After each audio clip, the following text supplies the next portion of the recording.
Hello friend. दोस्तों आज की इस वीडियो में हम पढ़ने वाले हैं कक्षा 9 अभ्यास 1 प्रश्नावली 1.3। तो चलिए दोस्तों मैं पहला क्वेश्चन की बात करता हूं। यहाँ पर हमारा पहला क्वेश्चन हो जाता है दोस्तों, निम्नलिखित भिन्नों को दशमलव रूप में लिखिए और बताइए कि प्रत्येक का दशमलव प्रसार किस प्रकार का है। दोस्तों इसे जानने से पहले हम आपको थोड़ा बेसिक चीज़ बता देते हैं। यहाँ पर जो आपको दिखाई देगा या यहाँ पर जो आपको क्वेश्चन में मिलेगा दोस्तों, वो मिलेगा आपको शांत, फिर मिलेगा अशांत, आवर्ती और अनावर्ती। सबसे पहले आप इसे जान जाएं कि क्या होते हैं ये। शांत क्या होता है, अशांत क्या होता है, आवर्ती और अनावर्ती। उसके बाद में हम क्वेश्चन की तरफ चलेंगे दोस्तों। तो यहाँ पर जो हमारा शांत होगा दोस्तों, उसके बारे में हम जान लेते हैं। इसी के साथ में अनावसानी भी जुड़ा होता है दोस्तों, इसी के साथ में अनावसानी भी जुड़ा होता है, अनावसानी। ठीक है, अब देखिए यहाँ पर जो शांत होता है, शांत क्या होता है उसके बारे में हम जान लेते हैं। एग्जाम्पल के माध्यम से हम समझते हैं। जैसे कि मैं यहाँ पर लेता हूँ 5/2, 5/2। अब इसे हम जब भाग देंगे दोस्तों, यहाँ पर हम भाग देंगे तो यहाँ पर 2 लिखेंगे और यहाँ पर 5। ठीक, यहाँ पर हमारा 2 दूनी 4, उसके बाद में 1 बचेगा, दशमलव लगाएंगे यहाँ 10 हो जाएगा, फिर 2 पंचे 10। यहाँ पर हमारा जो शेषफल आया वो क्या आ गया, 0 आ गया। तो यह हमारी संख्या क्या हो जाएगी दोस्तों, शांत हो जाएगी। इसे ही हम शांत कहते हैं। अब शांत के बारे में तो आप आसानी से समझ गए होंगे कि शांत क्या होता है। जब हम किसी संख्या को भाग देते हैं तो यदि शेषफल 0 आ जाता है तो हमारा वह संख्या शांत हो जाएगा। अब हम चर्चा कर लेते हैं अशांत की तरफ। अशांत कौन सी संख्या होती है? ऐसी संख्या जिसे हम भाग देने पर शेषफल 0 ना प्राप्त कर पाएँ, उसे हम अशांत संख्या कहते हैं। जैसे अगर हम बात करते हैं 13/3, अब हम इसे अगर भाग देंगे तो यह हमारी शेषफल 0 नहीं आएगा। 3 चौके 12, 1, यहाँ पर दशमलव लगाएंगे, फिर 10, 3 तिया 9। इस प्रकार से आप देख रहे हैं यहाँ पर जो हमारा शेषफल आ रहा है वह 1 आ रहा है, इसलिए यह संख्या अशांत हो जाएगी। यह संख्या क्या हो जाएगी दोस्तों, अशांत हो जाएगी। अब हम दोस्तों जानेंगे अनावसानी आवर्ती क्या होती है। ऐसी संख्या जिसे हम भाग दें तो हमारा भागफल जो है वही संख्या पुनः आता रहे, उसे हम अनावसानी आवर्ती कहते हैं। जैसे कि मैं यहाँ पर बता रहा हूँ दोस्तों, यहाँ पर हम यदि इस भाग को और बढ़ाएं तो क्या हो जाएगा, यहाँ पर हम 0 बढ़ाएंगे, फिर 3 तिया 9, 1, फिर देखिए यहाँ पर 0 बढ़ाएंगे, फिर 3 तिया 9, 1। इस प्रकार से देखिए आप यहाँ पर जो 3 दिखाई दे रहा है ये बढ़ती जा रही है, बढ़ती जा रही। इस प्रकार से हम कह सकते हैं यह संख्या अनावसानी आवर्ती है। अब यहाँ पर अगर हम बात करते हैं अनावसानी अनावर्ती की, एग्जाम्पल के माध्यम से यहाँ लिख सकते हैं दोस्तों।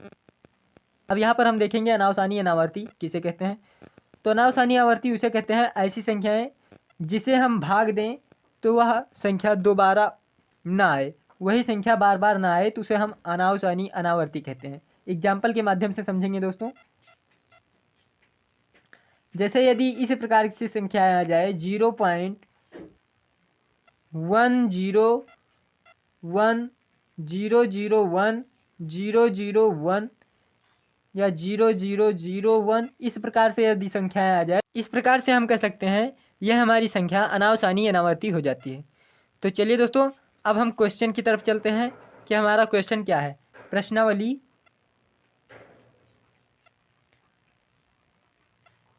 1.3। अब हम प्रश्नावली 1.3 पढ़ेंगे दोस्तों। हमारा पहला क्वेश्चन है दोस्तों, निम्नलिखित भिन्नों को दशमलव रूप में लिखिए और बताइए कि प्रत्येक का दशमलव प्रसार किस प्रकार का है। पहला क्वेश्चन है 36/100, दूसरा क्वेश्चन है 1/11, तीसरा क्वेश्चन है 4 सही 1/8, चौथा क्वेश्चन है 3/13, पाँचवा है 2/11, छठा है 329/400। तो हम सबसे पहले क्वेश्चन की तरफ चलेंगे। हमारा पहला क्वेश्चन है 36/100।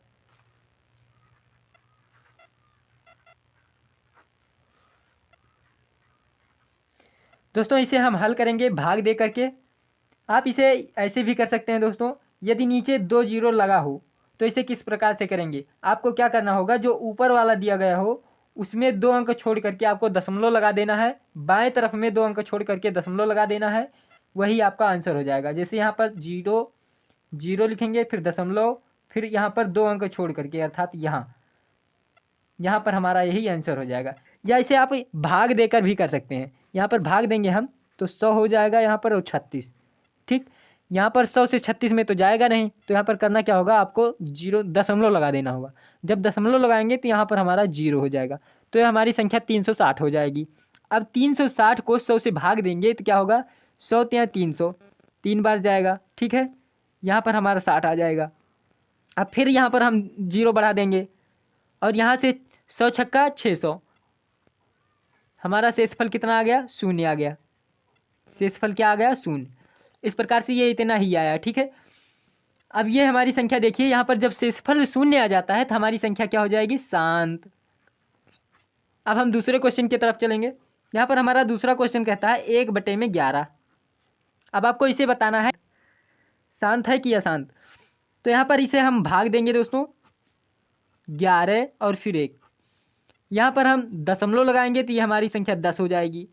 फिर भी अभी ये छोटा है इससे, तो यहाँ पर फिर एक जीरो बढ़ाएंगे और यहाँ पर फिर शून्य बढ़ा देंगे। अब देखिए ये हमारा 100 हो गया।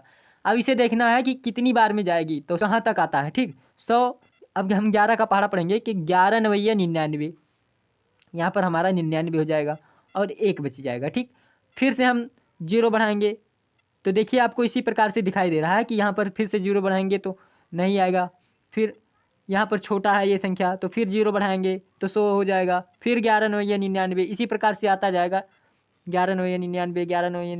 अब यहाँ पर आप देख सकते हैं कि शेषफल कभी भी शून्य नहीं होगा। इस प्रकार से ये हमारी संख्या क्या हो जाएगी दोस्तों, अशांत। क्या हो जाएगी, ये हमारी संख्या अशांत हो जाएगी। अब तीसरे क्वेश्चन की तरफ चलेंगे दोस्तों। यहाँ पर हमारा तीसरा क्वेश्चन हो जाता है 4 सही 1/8। जब 4 सही 1/8 को हल करेंगे तो किस प्रकार से करेंगे, यहाँ पर हम तिर्यक गुणा करेंगे, 8 चौके 32। हम यहाँ पर गुणा करेंगे 8 चौक 32 1 33 बटे में 8। अब इसे हम जब भाग देंगे तो आपको देखना है भाग कुछ इस प्रकार से, आपको भाग यहाँ पर देना होगा। जब यहाँ पर हम भाग देंगे तो 8 का जब पहाड़ा पढ़ेंगे तो 8 चौके 32, 1 बचे। यहाँ पर हम दशमलव लगाएंगे तो यहाँ 10 हो जाएगा। फिर 8 1 कम 8, 2 बचा। फिर यहाँ पर जीरो बढ़ाएंगे तो 8 दूनी 16, यहाँ पर 4 बचा। फिर यहाँ पर जीरो बढ़ाएंगे तो 8 5 40। देखिए यहाँ पर जो हमारा शेषफल आया वो शून्य हो गया। शेषफल क्या आया, शून्य हो गया। तो ये हमारी संख्या क्या हो जाएगी, ये हमारी संख्या शांत हो जाएगी। दोस्तों आपको इसमें से ये तीनों क्वेश्चन को हल कर लेना होगा। मैंने 3 क्वेश्चन को बता दिया है। अब 3 क्वेश्चन आपको होमवर्क दे रहा हूँ, इसे आपको हल कर लेना होगा दोस्तों, जिससे कि आपको यह संख्याएं बहुत ही आसानी से आ जाएं। पर अब चलिए दोस्तों हम दूसरे क्वेश्चन की तरफ चलते हैं। यहाँ पर हमारा दूसरा क्वेश्चन हो जाएगा दोस्तों, आप जानते हैं कि 1/7 इज इक्वल टू 0.142857 है। वास्तव में लंबा भाग दिए बिना क्या आप बता सकते हैं कि 2/7, 3/7, 4/7, 5/7, 6/7 के दशमलव प्रसार क्या हैं? यदि हाँ तो कैसे? यहाँ पर संकेत दे रखा है दोस्तों, 1/7 का मान ज्ञात करते समय शेषफलों का अध्ययन सावधानी से कीजिए। बिल्कुल सही दोस्तों। अब यहाँ पर हम इसे हल करेंगे दोस्तों।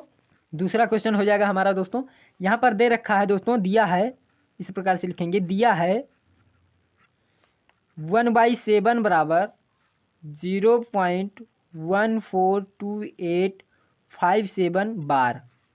इसका मतलब यह है कि जब फिर से इसे हम भाग देंगे तो इतनी ही हमारी संख्याएं आएगी। ठीक, फिर कह रहा है कि आपको इसका मान ज्ञात करना है। 2/7, यहाँ पर लिखेंगे 2/7, फिर 3/7, 4/7, 5/7 और 6/7।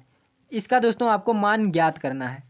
किस प्रकार से ज्ञात करेंगे, ठीक है। तो यहाँ पर हम करेंगे दोस्तों, यहाँ पर 2/7 का पहले निकाल लेते हैं। 2/7 को हम लिख सकते हैं दोस्तों 2 गुना में 1/7 लिख सकते हैं, बिल्कुल लिख सकते हैं। इसे हम लिख सकते हैं 2 गुना में 1/7।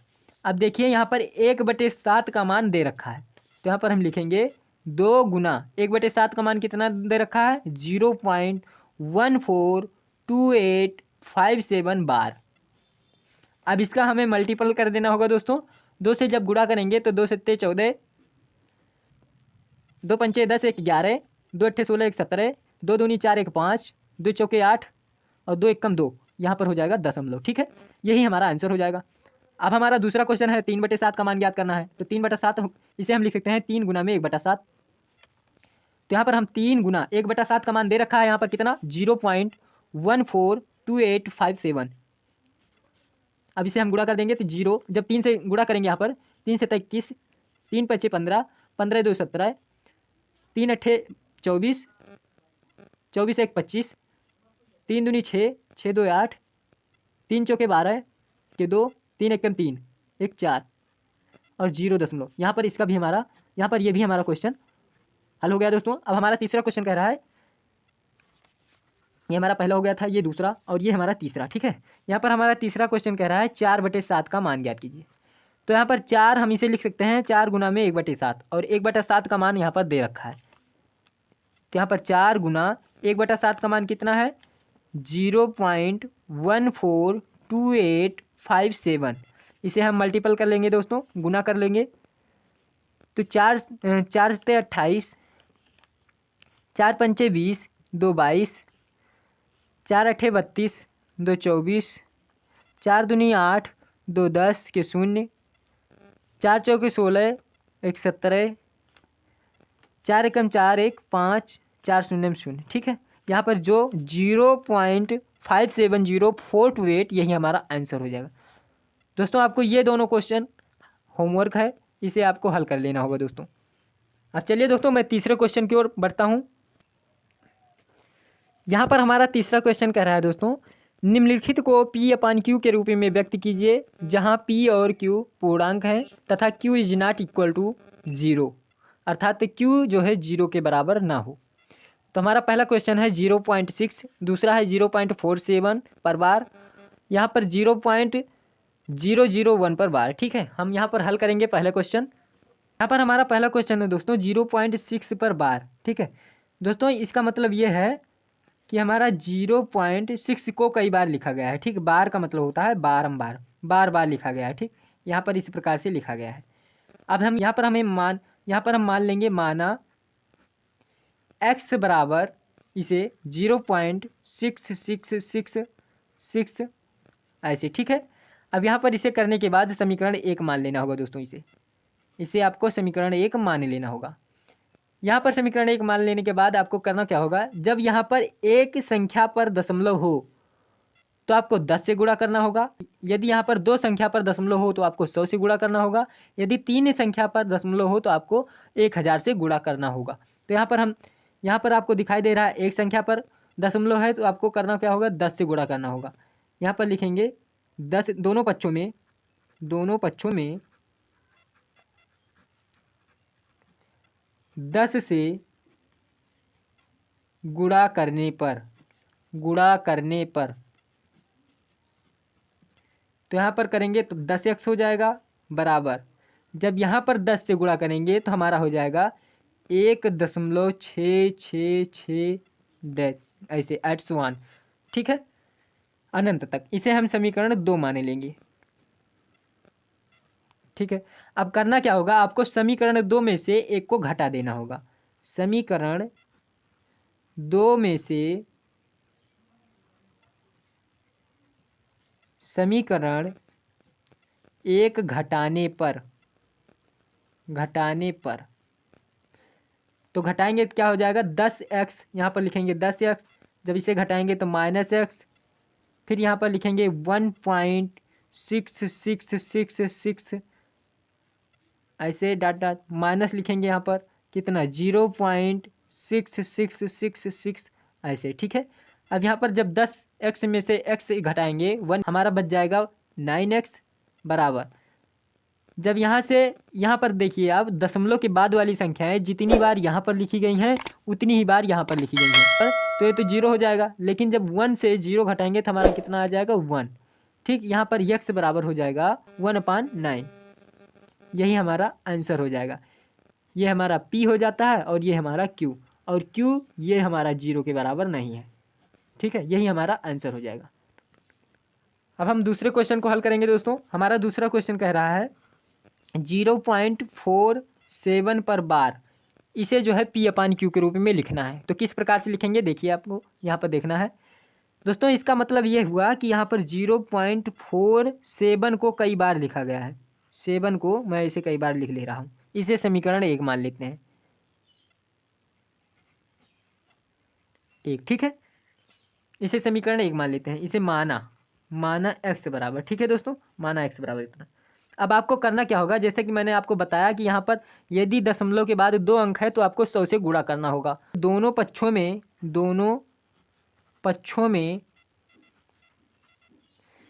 100 से गुणा करने पर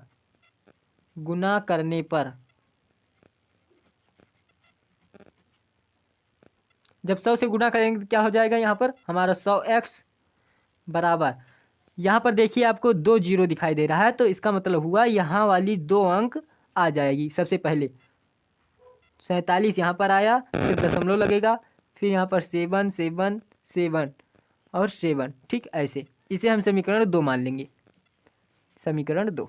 अब करना क्या होगा, आपको घटा देना होगा। समीकरण 2 में से समीकरण 1 को घटाने पर, समीकरण 1, ठीक है, यहाँ पर जब घटाएंगे 100x में से एक x से जाएगा तो यहाँ पर हो जाएगा हमारा 99x बराबर। देखिए यहाँ पर जब यहाँ पर हमारा 47 में से 0 जाएगा तो बच जाएगा हमारा 47। ठीक है, अब यहाँ से हम x का मान ज्ञात कर सकते हैं। जब यहाँ पर x का मान निकालेंगे तो 47 बटे में 99 हमारा हो जाएगा। यही हो जाएगा हमारा आंसर। ठीक है, हम तीसरे क्वेश्चन को हल करेंगे दोस्तों। तीसरा क्वेश्चन हमारा है 0.001 पर बार, इसे हम किस प्रकार से लिखेंगे P/Q के रूप में। तो यहाँ पर हम सबसे पहले करेंगे माना x बराबर 0.001001, ये इसी प्रकार से लिखा गया है दोस्तों। बार लगा है, इसी प्रकार से ये लिखा गया है कि 001 जो है कई बार लिखा गया है। तो यहाँ पर हम इसे समीकरण 1 मान लेंगे, समीकरण 1। अब जैसे कि मैंने आपको बताया है कि यहाँ पर यदि दशमलव के बाद 1 अंक हो तो 10 से गुणा, 2 अंक हो तो 100 से गुणा, 3 अंक हो तो 1000 से गुणा। तो यहाँ पर आपको दिखाई दे रहा है 3 अंक है, तो यहाँ पर लिखेंगे हम समीकरण 1 में, या ऐसे भी लिख सकते हैं दोनों पक्षों में 1000 से गुणा करने पर, में 1000 से गुणा करने पर